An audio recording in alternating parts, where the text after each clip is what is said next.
xewal gu rëy yegseeti na Sénégal ku bëgg a équiper sa kër wala sa entreprise demal ci Touba Kental aluminium entreprise de menuiserie bois aluminium métallique inox et de matériel de construction képp kuy tabax carreau sanitaire lépp loo bëgg demal ci Touba Kental aluminium avec des matériels de très haute qualité. Adresse Almadies 2 de Rufisque face au rond-point Seriban. ku ko bëgg contacter 77 303 50 99 ou bien le 76 619 18 02 Touba Kental aluminium borom tawfeex.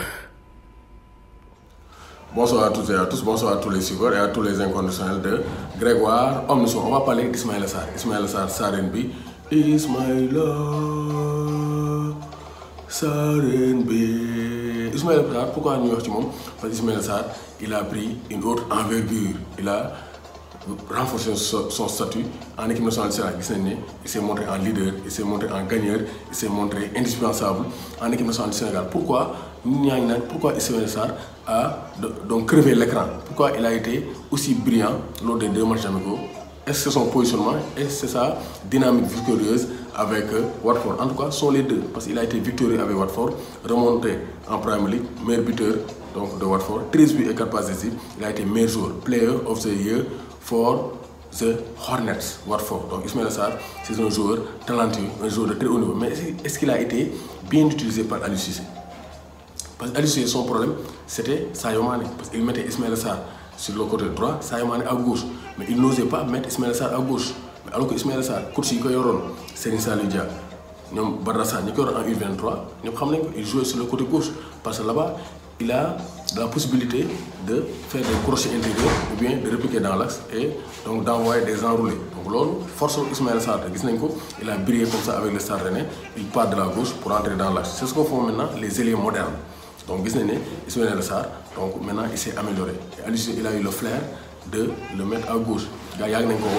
Mais ci match amicaux yi le choisiront yóbbu ko de gauche et ça a payé parce que Ismaïla Sarr est impliqué dans les 5 buts, donc dans les 4 buts sur 5. Sénégal donne 3 face à la Zambie et 2 face au Cap-Vert. Face à la Zambie, buteur, il a aussi été passeur, il a aussi créé un penalty. Donc il a été impliqué sur les 3 buts face à la Zambie. Face au Cap-Vert, il a provoqué un penalty en position de numéro 9. Donc beneen aspect, donc ci profil Ismaïla Sarr boo xam ne Aliou Cissé war na ko mën a exploiter. Moo tax ne Ismaïla Sarr, il a pris une autre envergure. Ismaïla Sarr donc peut être ou bien une plus-value pour Aliou Cissé au sein de l'attaque parce que c'est un attaquant polyvalent. Mais pour moi, comme les gars il est meilleur à gauche qu'à droite. Et il y a plaidé. Ismaïla Sarr, c'est le Mbappé sénégalais ou bien le Thierry Henry sénégalais parce qu'on peut le tester en numéro 9. Il est rapide, il est puissant, il est capable de s'améliorer devant le but. Donc Aliou Cissé a entendu le message actuellement, on peut utiliser à bon escient. Il a su donc mettre Sadio Mané derrière Boulaye Dia, Krépin à droite pour faire donc animer le jeu des Lions du Sénégal. Donc Ismaïla Sarr, il a provoqué 5 pénalités depuis qu'il est en équipe nationale du Sénégal. Donc c'est un joueur qui est très bon, donc vraiment offensivement. Maintenant, ce qui reste, il a marqué 6 buts en 34 sélections. Il doit améliorer ses statistiques offensives, marquer beaucoup plus de buts et être beaucoup plus décisif. Donc marquer beaucoup plus de buts et donner beaucoup plus de passes décisives pour faire partie des meilleurs joueurs de l'histoire de l'équipe nationale du Sénégal. Surtout au niveau des statistiques, c'est très très important. Parce que comme Sadio Mané, qui a 23 buts, il est à 8 buts de Henri Camara, qui est le meilleur buteur de l'histoire du Sénégal avec 31 réalisations en 99 sélections. En tout cas, Ismaïla Sarr, sur le côté gauche, il donne satisfaction et on pense qu'Aliou Cissé va le maintenir sur le côté gauche pour encore de meilleures performances lors des éliminatoires de la Coupe du Monde 2022, mais aussi lors de la CAN 2022, que le Sénégal doit obligatoirement gagner. Parce que CAN bi dañ ko war a gagner par la force. Bouna Mara sax xam na ko, Aliou Cissé xam na ko, Sénégal yëpp xam nañ ko, joueurs yi xam nañ ko. C'est la CAN où jamais le Sénégal doit s'imposer. Et avec un Ismaïla Sarr en forme, s'il confirme sa saison dernière avec Watford, donc il pourra aider le Sénégal à soulever le trophée pour la première fois de son histoire. Vieux Bowanoko, Ismaïla Sarr, à gauche, il offre beaucoup plus de solutions qu'à droite. Parce que droite, day daw rek jëmale ginnaaw suuf te loolu tal ni ko day daw ba wéy na Louga day daw ba Kirikoro ba Koumpentoum te loolu soxla ko mais à gauche donc il répète dans l'axe, il combine, il enroule. Ou bien crochet intérieur, il est rapide, des double tank, nous tel ko, voilà mon centre comme pour Krépin.